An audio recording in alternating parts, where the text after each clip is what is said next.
ফের সন্দেশখালীতে পুকুর থেকে উদ্ধার অস্ত্র ভান্ডার। 6 জুন সন্দেশখালী সহ আরো 3 জায়গা থেকে অস্ত্র উদ্ধার হয়। সঞ্জিত চক্রবর্তী রয়েছেন ফোন লাইনে। সঞ্জিত, এই অস্ত্র উদ্ধার হয়েছে কিভাবে? এত অস্ত্র এলো পুকুরের তলায়?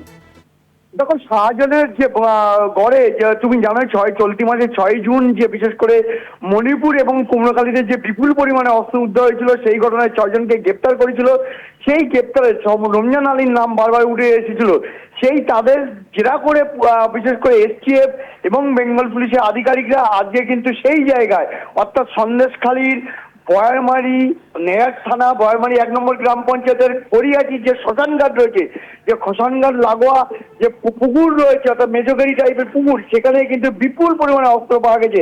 এখনো যেটা সূত্রের খবর, যেটা প্রায় 16টি রাইফেল এবং বন্দুক, অর্থাৎ অন্যদিকে প্রায় 2000 রাউন্ডের কার্তুজ অর্থাৎ বিপুল পরিমাণ সেই উদ্ধার করে ইতিমধ্যে বেঙ্গল এসটিএফ এর আধিকারিকরা, সঙ্গে পুলিশ ছিল, উদ্ধার করে দুটো গাড়িতে করে নিয়ে চলে গেছে।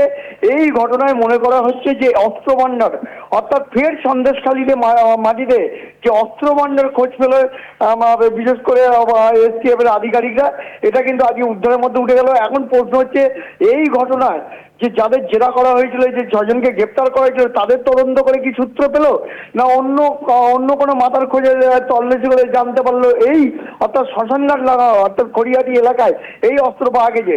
সবটাই ঠিক পাশে রয়েছে ইটভাটা, সেখানে শাহজাহান ঘনিষ্ঠ ইটভাটা রয়েছে। সেই ইটভাটা নাকি একেবারে শাহজাহানের একদম কাছের মানুষ বলে যারা বলছেন, জানার এখানকার স্থানীয় বাসিন্দারা যা দাবি করেছেন, ইতিমধ্যে এই বিপুল পরিমাণে অস্ত্র কিন্তু উদ্ধার করা হয়েছে। এখন অস্ত্রের পরিমাণ যেটা জানা গেছে এবং যাদেরকে এর আগে গ্রেপ্তার করা হয়েছিল তাদের তল্লাশি করে অর্থাৎ জেরা করে এই অস্ত্রবন্ডের হদিশ পেয়েছে বলে মনে করছে তদন্তকারীরা অর্থাৎ এসটিএফ এর আধিকারিকরা। ইতিমধ্যে সেই জায়গায় কিন্তু সকাল থেকে যে উদ্ধার কাজ চলছিল এবং তারা উদ্ধার করে এর মধ্যে ঘটনাস্থলে চলে গেছে। এর সঙ্গে আরও কেউ যুক্ত আছে কিনা সেটাও খতিয়ে দেখছে একদিকে নেজার থানার পুলিশ, অন্যদিকে বেঙ্গল এসটিএফ এর আধিকারিকরা।